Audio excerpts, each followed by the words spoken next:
So some of the work that my colleague and I have been doing, some of you may have attended the regional webinars we've been holding on a Tuesday evening. If you have, thank you very much.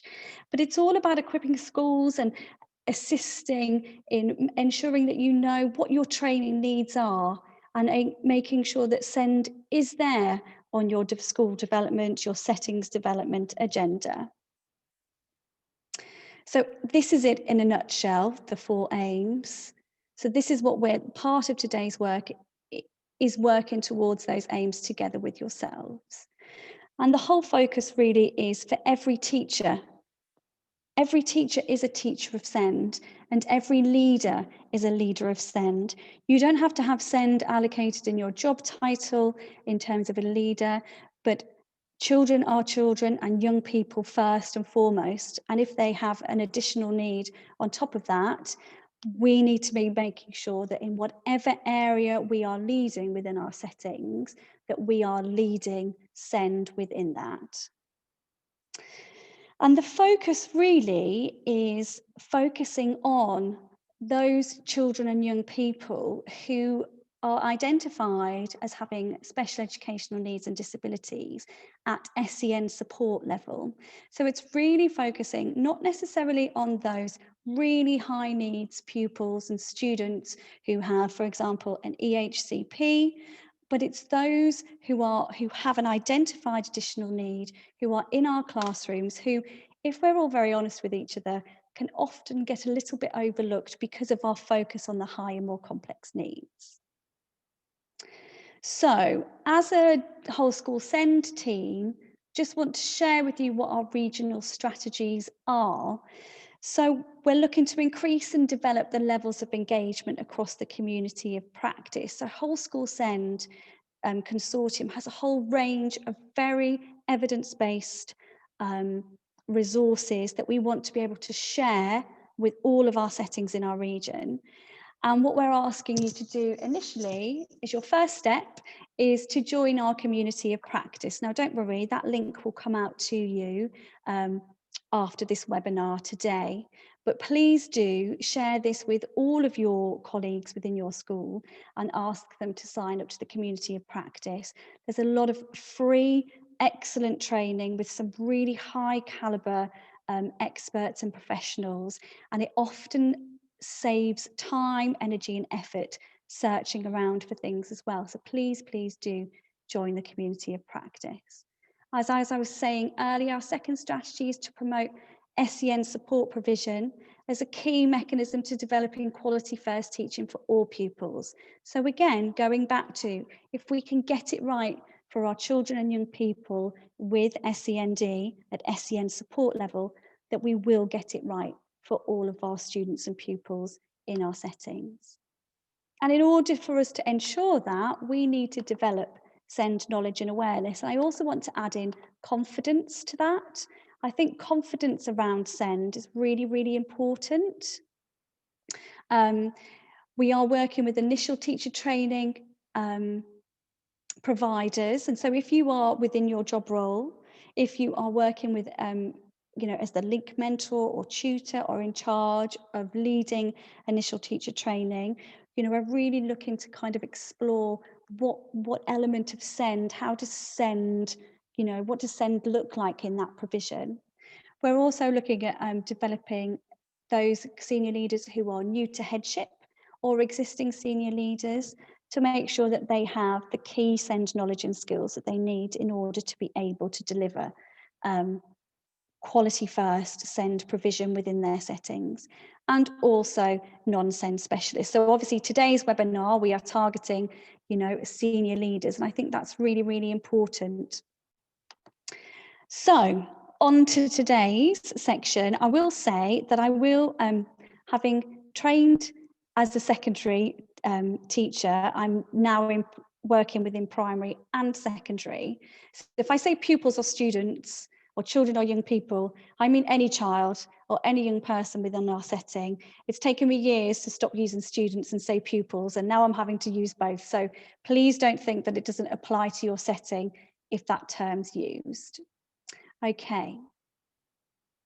So our focus for today is we're going to use the Education Endowment Foundation Special Educational Needs in Mainstream Schools Guidance Report as our basis for today.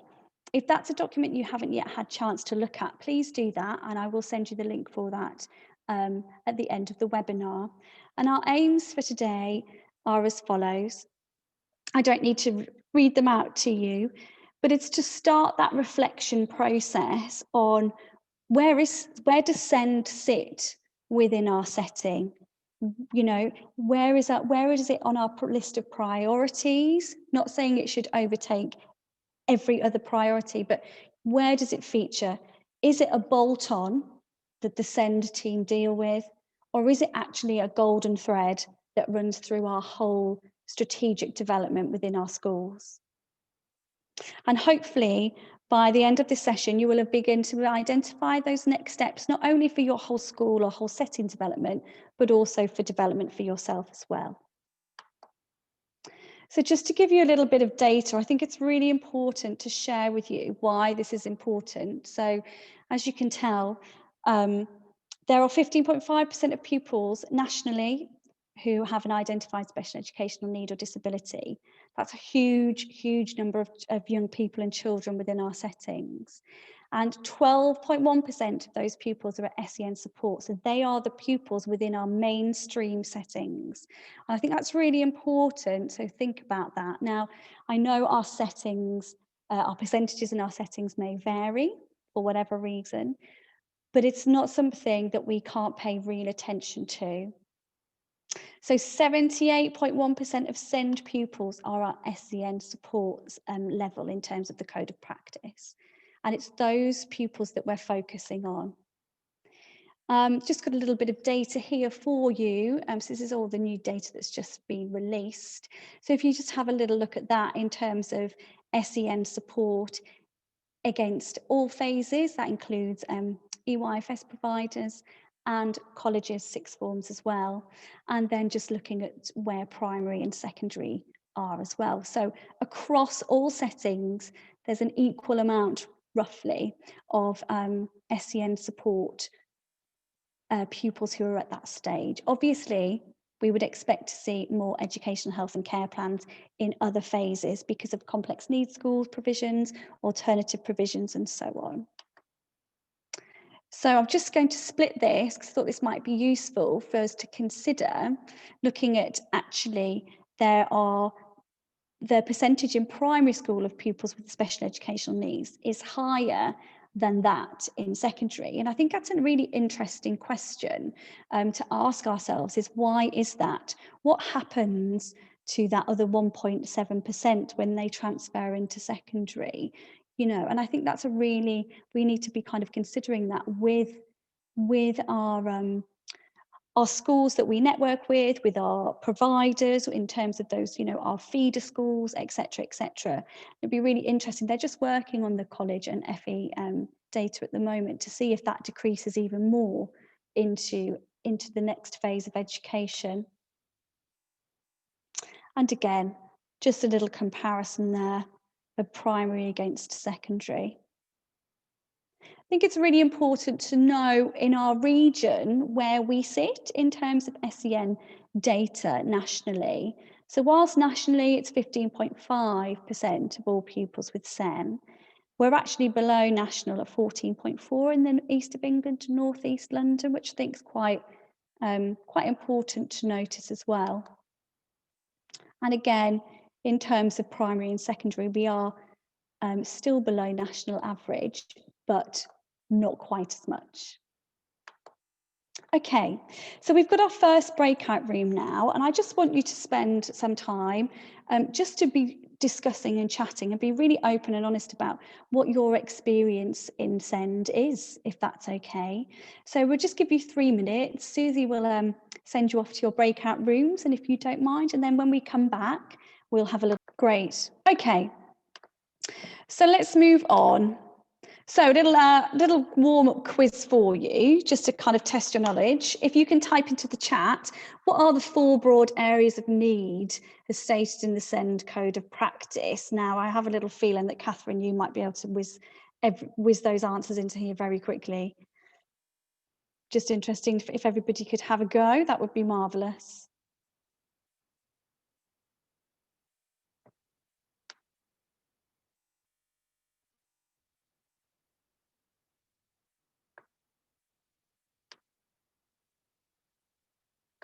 Well done, Catherine, you get the prize. I'll be sending your chocolate your way very soon. Okay, so there are 4 broad areas of need as stated in the Code of Practice, and all of our specific, let's see, we've got somebody else in there. Let's see if we got it right. Well done, Jennifer, as well. Excellent. So, and within those 4 broad areas of need are specific needs. And what we need to do is I just want to share with you the national picture of the broad areas of need. So again, looking at all phases in blue in primary and secondary, and just having a little think about your own setting and where your broad areas of need percentages or most prevalent needs sit in comparison to that, really. So I suppose for me, I'm a little bit shocked that SEMH isn't higher, but it's very interesting to look at that nationally. And then again, looking at primary and secondary comparison as well. So it's quite interesting.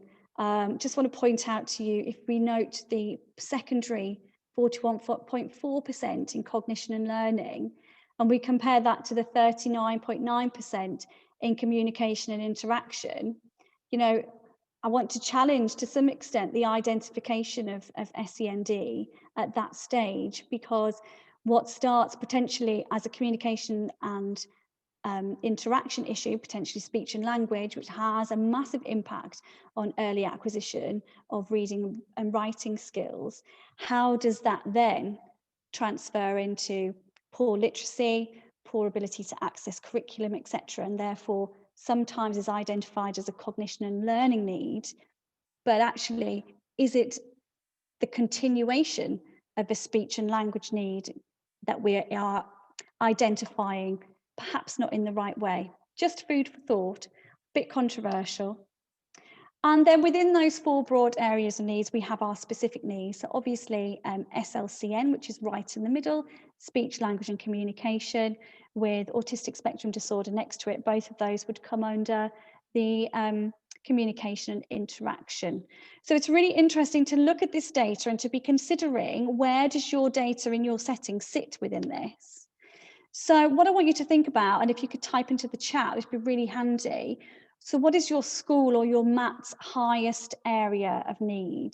Is it in communication and interaction, cognition and learning, SEMH, or sensory and physical?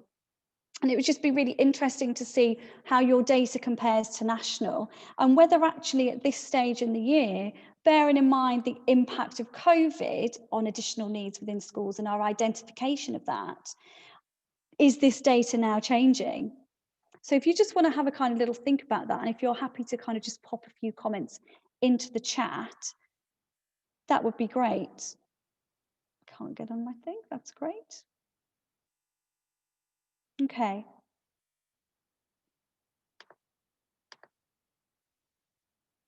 Interesting, yeah, Rowena, cognition learning, yeah.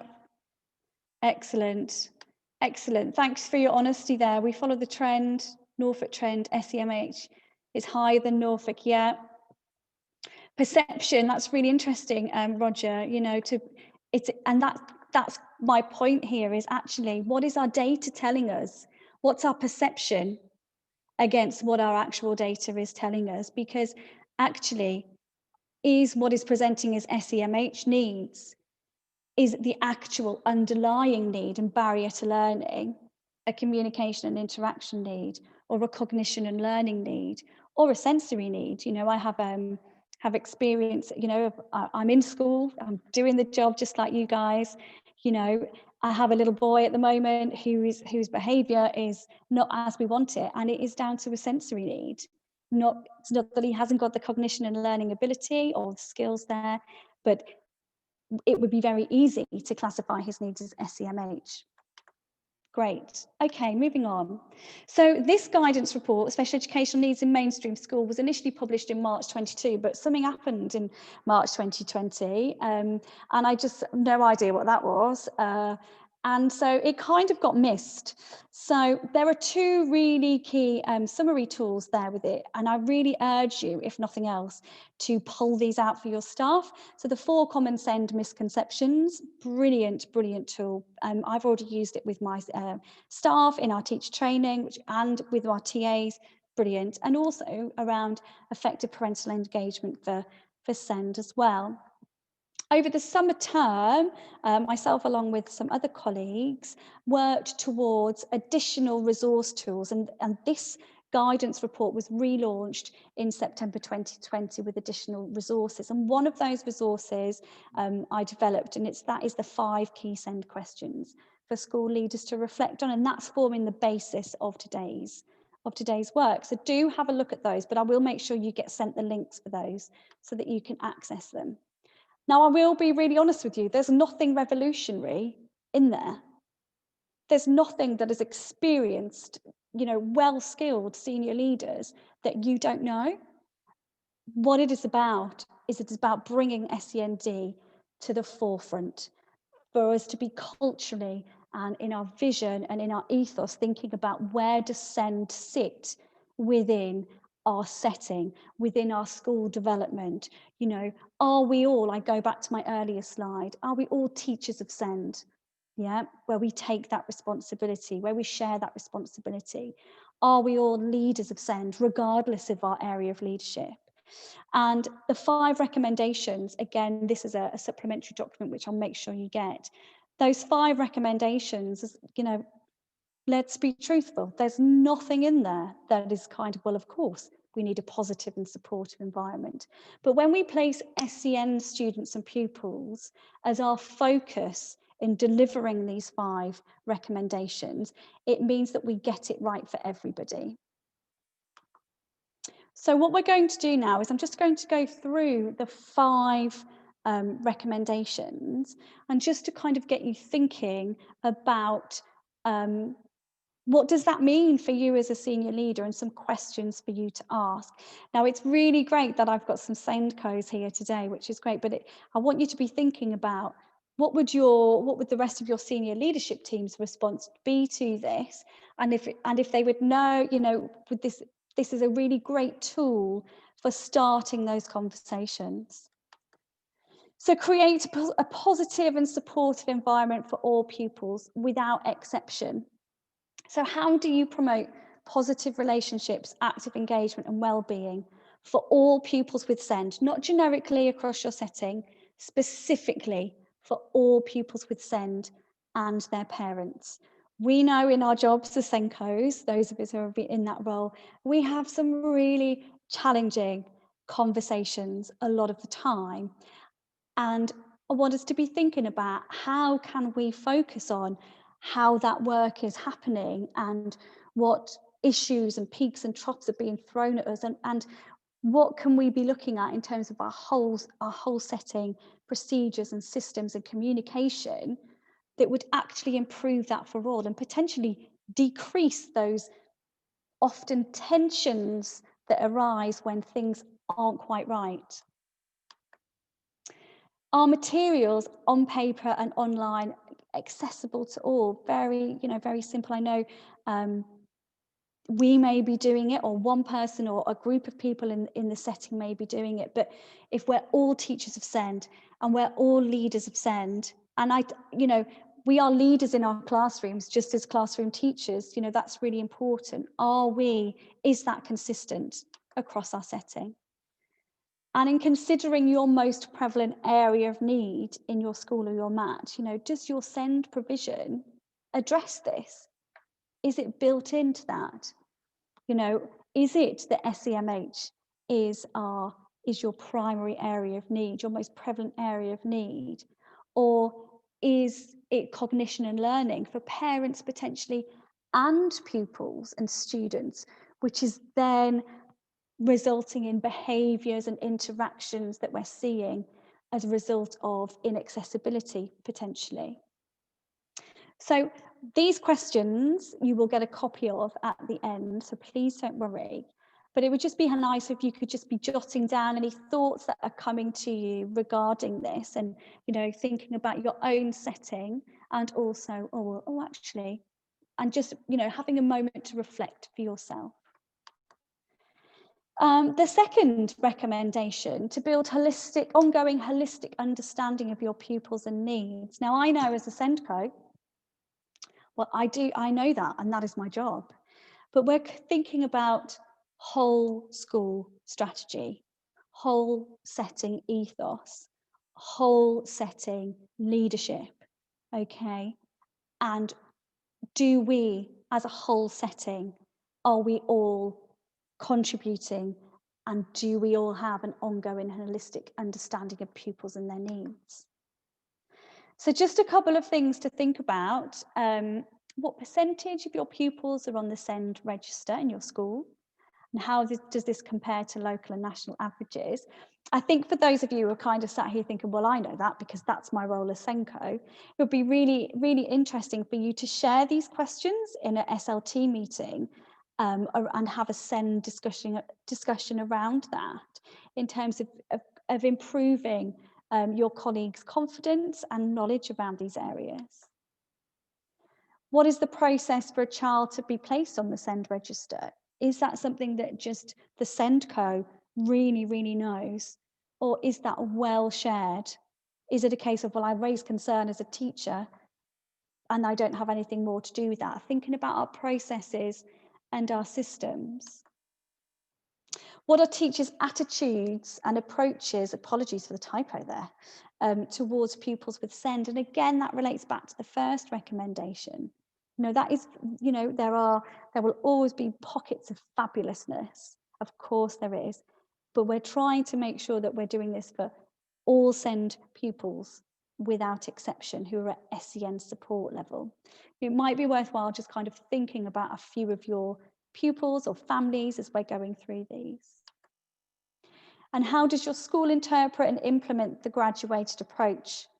And how is this communicated between pupil families and teachers? So again, just jot down if you have a few moments for a few points that you've reflected on there, or little things that have occurred to you whilst you're thinking. And the last one is, how is support from specialist professionals accessed and monitored? Specialist professionals should be informing our daily practice as subject teachers, as leaders, and how are we monitoring that as a whole at all levels? So recommendation 3, to ensure all pupils have access to high quality teaching. Now, I may be preaching to the converted here in that we know that quality first teaching needs to be and has to be the principal diet for learning for all of our children within the classroom. And that is something that we need to really, really keep in mind. So looking at that and looking at SENDCO's roles, the Code of Practice advises that all SENCOs are a member of the senior leadership team. Now, in conversations with other SENCOs across the country and within Norfolk, that causes all different types of conversations in terms of capacity, time management, etc. And I think it's just really worth considering, is your SENCO a member of the leadership team?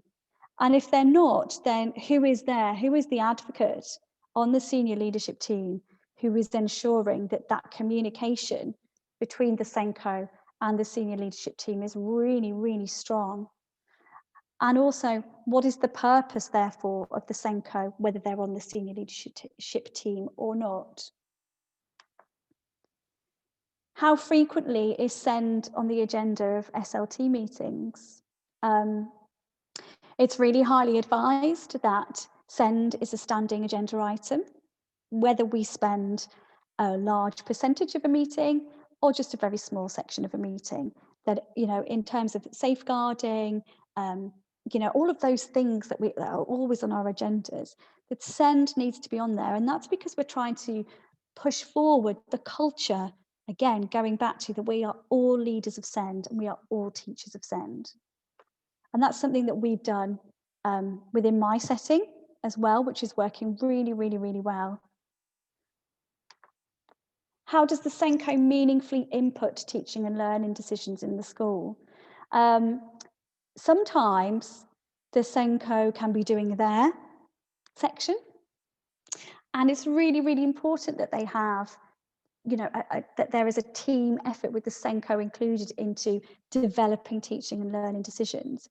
Because if we want to use high quality teaching, quality first teaching as our main diet to meet the needs of pupils with SEN support, and in doing so, meet the needs of all pupils, the Senko has to be a key member of that. Not necessarily the lead on that, but they have to have that contribution. And it's looking at opportunities for that to happen. How consistent is high quality teaching across the school? We all have changes in staff. We are all people have different situations, and I know it is a focus, but it actually really focusing on quality first teaching and how the progress of our pupils at SEN support level are being supported, and are they making progress? What staff training is needed? One of the things that comes across to me with my many hats on in the various different conversations I have is that there's a lack of confidence. And also, often we have a situation where we will deliver training on autistic spectrum disorder. And so we've had that, but actually, and really well spoken about by one of our autistic advocates on Tuesday evening in a separate webinar, was one training session on ASD does not make you an ASD expert. And also it's about that ongoing, and it's about that CPD planning to make sure that we continue to develop people's skills in these specific areas.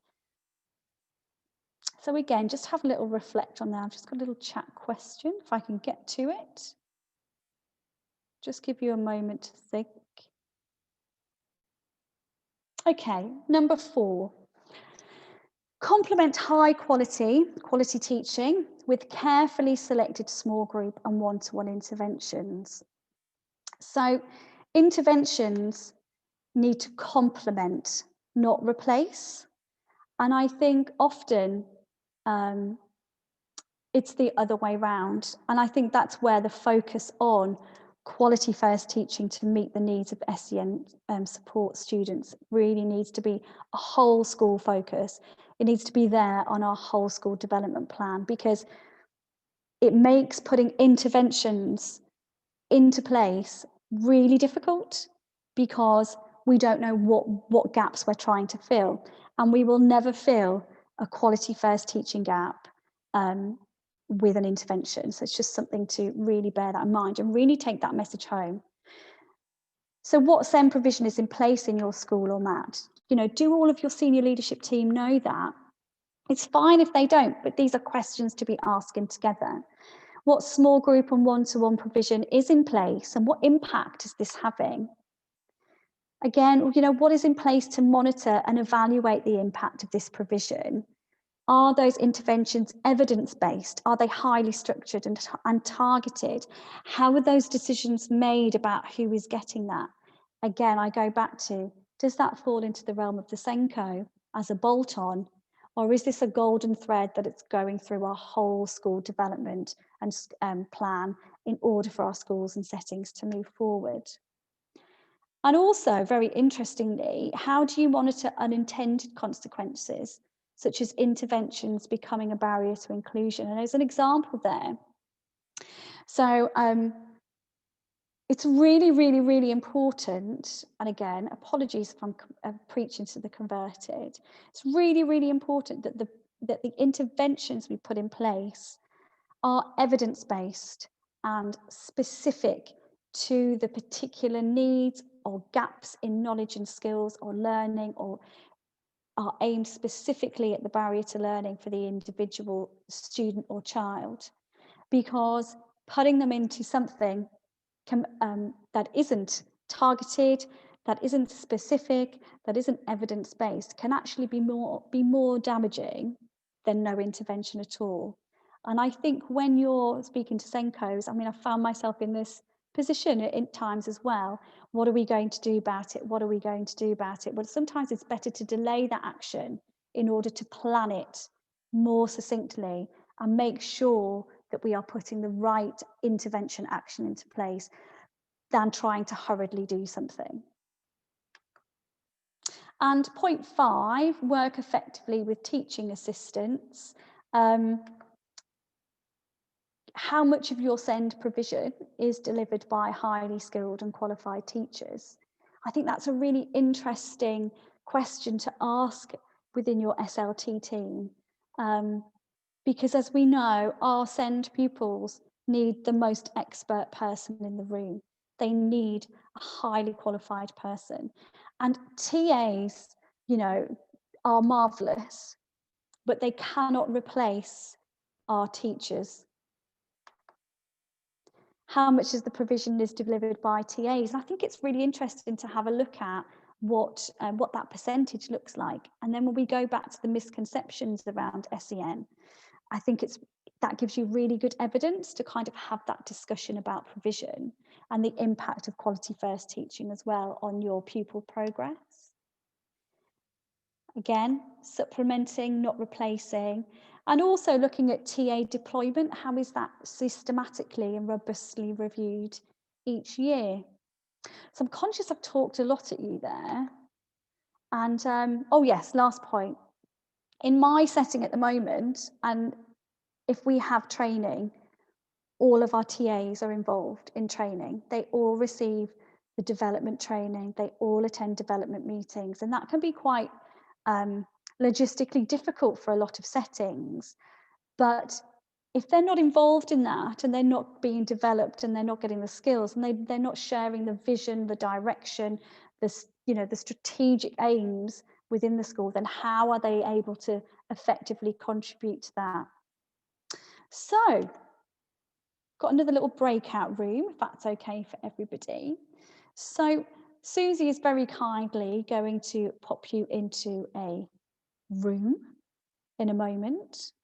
And if you are in, are our rooms numbered, Susie, just out of interest? Yes, we have 1 and 2. Okay, so 1 and 2. I tell you what, rather than giving you a specific one, within your groups, decide which one of the 5 recommendations you'd like to talk about within your group. And we'll just give you 5 minutes or so just to share with your colleagues what points have come to you whilst you've been reflecting, what works well, what are you kind of taking away to consider, thinking about making adjustments, etc. So we'll just give you 5 minutes to do that now, if that's okay. All there yet? Great. Okay, so just bearing in mind the conversations that you've just had with your breakout room partner, if you could just kind of put a few comments on your discussion into the chat, that'd be really useful for me. Perhaps around, like what are your current hurdles? Is this already happening? If it is, then that's great. What's your primary concern, or which of the recommendations did you feel really stood out to you and was an area that you'd like to focus and reflect on with your senior leadership team?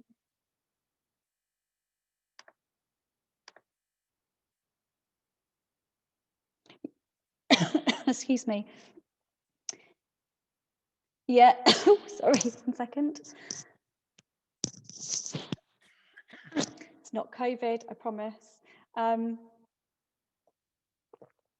Yeah, Michaela, well, Catherine and Jennifer, yeah, TA deployment's really interesting. I've got a great resource I'm going to share with you in a moment to reflect on that at a strategic level, which you may already have come across, but you may not have. And it is, yeah, it is really interesting about TA deployment. I'm sure some of you will have looked at all of the research over the years regarding TA deployment about, the reasons it was brought in, and yeah, mindset, yeah, Catherine, yeah, and all of that, because we need to make sure that the function of those adults in our rooms need to be having a positive effect on progress of our children. And it's very interesting historically where TAs are put in there to support our most needy children, and how that impacts on the amount of teacher time that that child or individual or group of children then gets. So did everybody talk about TAs? Because that's really interesting. Nod your heads. Oh, well, I can see a couple. Catherine, yeah. Wow, okay. Okay, really interesting. Interestingly, we're just doing the TA deployment review in my school as well, because that is really, really, really high on our agenda in terms of, you know, what impact is that having on practice. Right, let's move on a little bit. So I just wanted to share with you, I think most of you who are present, but if you were in a different role, non-SEND related as a senior leader, this would be really, really important for you. And as again, you know, as these slides will be shared with you, this might be something for you to share with your senior leadership team. Have a really good look at those, getting people to really read chapter 6 if they don't read anything else. I don't know about some of you ladies who are in SENCO roles, but my staff get the summary sheet of chapter 6 every year, and we go through it in our training, because it's really, really important that we keep revisiting that message. And again, just going back to, you know, where does this fit in to school improvement? And I just really, really, and I know I've said it about 10 times already, but every teacher is a teacher of SEND, and every leader is a leader of SEND. And culturally, we need to be really working towards moving it from being a bolt-on to that golden thread that goes through everything that we do in school. And I think it's just really interesting for you to have a look at that, to see where we fit in with that. So I don't know if any of you will have seen these already, but the Whole School SEND Consortium, with my Deputy Regional Lead hat on, has produced a whole range of review guides, which I think are really useful. Some of you, I don't know whether any of you have done the SEND reviewer training. Yeah, Catherine's nodding, great. And these are for use in schools, and they are peer guides. They are peer reviews. These are non-Ofstedy, non-invasive. They are challenging. They are challenging review documents, but I think they're really, really, really useful for schools to be looking at. And when we undertake one of these reviews, so if we just look down towards the bottom, the red one on the left-hand side, the TA Deployment Review Guide, they are a really, really effective tool at collectively reviewing the strategic and the practical use of additional staff in our schools. And there's a very, very clear process to follow. If you are interested in having any of the reviews carried out with you, and I say with you, it's not to you, this is really important, then if you would like to contact myself or the teaching school, either Roger or Susie, that would be great, because we do have that facility. And we're always looking as well for that, we almost like partner up, and then we'll come and do your school, and then you could come and do one of our schools, etc. But do really have a look. And I also just want to point you as well, we've just started to do as a MAT, the MAT SEND review guide as well. And I think that's really, really important, especially if any of you are in that role as a trust-wide leader. It's really, really, really good. But also thinking about consistency in our approach to SEND across our schools or our settings. At the bottom, the SEND reflection framework, which is one of the newer additions, it's been out a little while, but it is a newer one, that's specifically for individual staff members to use to reflect on their own SEND practice within their classroom.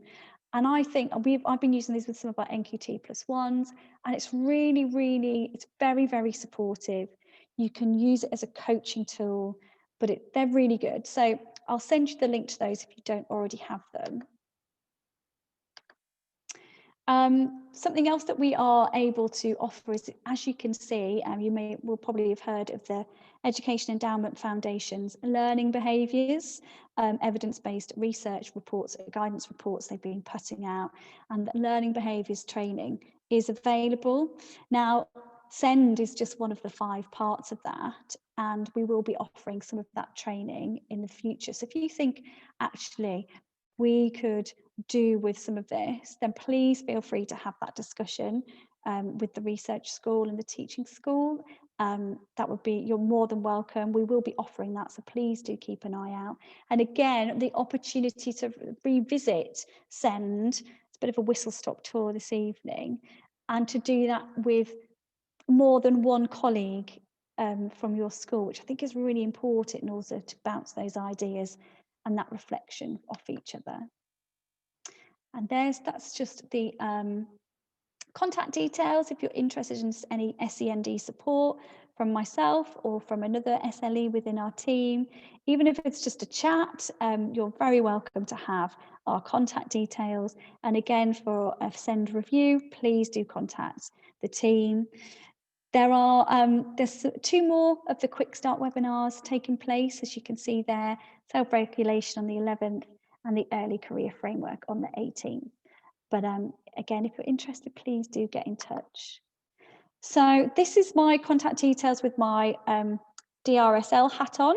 So if you wanted to make contact with myself or with my colleague Heber regarding our Deputy Regional Lead with a whole school SEND consortium, then you're very welcome to, or if you want to contact me directly, please do so via the teaching school. So thank you everybody for that. But before we go, what I'd like you to do is I'd be really interested to see what you've got from today's session. So in the chat, could you please just have a little type in, everybody, of the one thing that you will that you have taken away or that you will take away to affect your practice or your discussions in school? That would be great. Thank you. And then once we've done that, if there are any questions, more than happy to take those.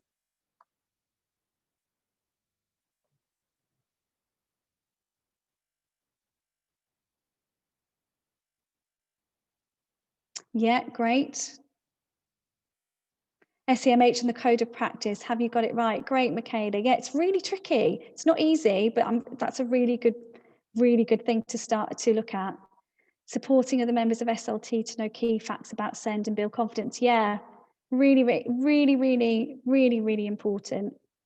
Brilliant. Anybody else?